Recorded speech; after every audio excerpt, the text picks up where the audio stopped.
देखिए, एक बहुत अच्छी एक वॉशिंग मशीन का आविष्कार हुआ है। आप उसमें फ्रंट लोडिंग कर सकते हैं, अपलोडिंग कर सकते हैं, उसमें कोई टेक्निकल ग्लिच नहीं होता, उसमें कोई पावर फेलियर नहीं होता, कोई लीकेज नहीं होता, और बहुत ही साफ सुथरे, बिल्कुल क्लीन शुद्ध इमेज में। और उस वॉशिंग मशीन का नाम है भारतीय जनता पार्टी। उसमें जो चला जाता है, 3 दिन पहले ईडी की रेड जिस आदमी पे होती है, वो आदमी बिल्कुल पाक साफ हो जाता है, और भ्रष्टाचार के खिलाफ वो आदमी खड़ा हुआ नजर अरे आता है। सर, तो ये एक मैंने हमारी जो इसलिए आपसे राजनीतिक कहा संस्कृति कि बन मैं गई है। मैं मैं मित्तल साहब का समझ सकती हूँ, मैं हर बिजनेसमैन का समझ सकती हूँ, मैं राघव चड्ढा की भी पॉलिटिकल महत्वाकांक्षाओं को समझ सकती हूँ। संदीप पाठक, उनका क्या स्टेक पर लगा, उन्होंने क्यों ये पार्टी छोड़ी?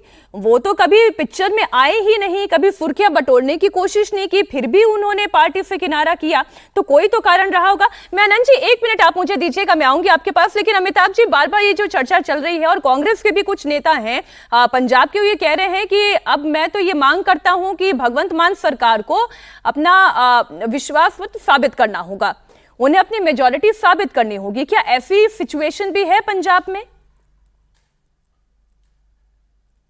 नहीं, देखिए, अगर मेजोरिटी उनको साबित करनी होगी तो कांग्रेस पार्टी विपक्ष की पार्टी है सबसे बड़ी।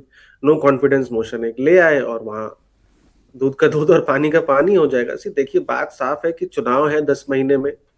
वहां पर अगर आप देखेंगे तो आम आदमी पार्टी लोकसभा चुनाव में अच्छा प्रदर्शन नहीं किया है उसने, लेकिन आप अगर देखेंगे तो बाई पोल्स में आम आदमी पार्टी वहां जीत करके उभर रही है। लार्जली क्यों, जैसा समीर सर ने कहा कि वहां पर विपक्ष जो है वो बिखरा हुआ है, फोर कॉर्नर्ड कॉन्टेस्ट है।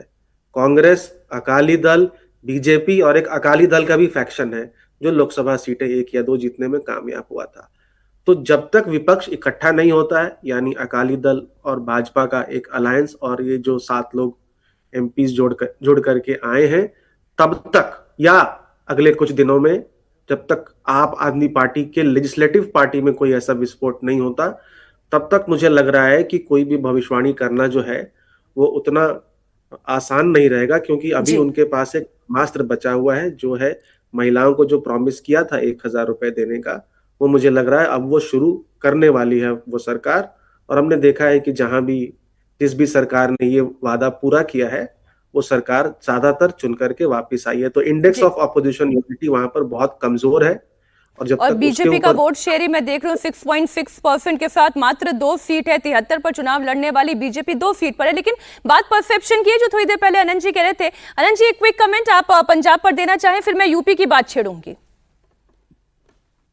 अब पंजाब पर तो बहुत लंबी बातचीत हो भी गई, और पंजाब में देखिए, विपक्ष जब तक एकजुट नहीं होगा, मतलब मेरा अपना मानना है कि जब तक भारतीय जनता पार्टी और अकाली दल एक साथ नहीं आएंगे, कोई फॉर्मिडेबल अलायंस विपक्ष का बनेगा नहीं। कांग्रेस पार्टी पर ठीक है, पंजाब में कांग्रेस को भी हिंदू पार्टी माना जाता है, और उसके ऐतिहासिक कारण है। अगर उसको हिंदू पार्टी नहीं माना जाता तो जितने भी ऑपरेशन ब्लू स्टार के बाद भी पंजाब में कांग्रेस पार्टी की सरकारें बनी। तो मुझे लगता है कि मुकाबला त्रिकोणीय हो सकता है, अगर भारतीय जनता पार्टी अकाली दल के साथ गठबंधन करती है तो।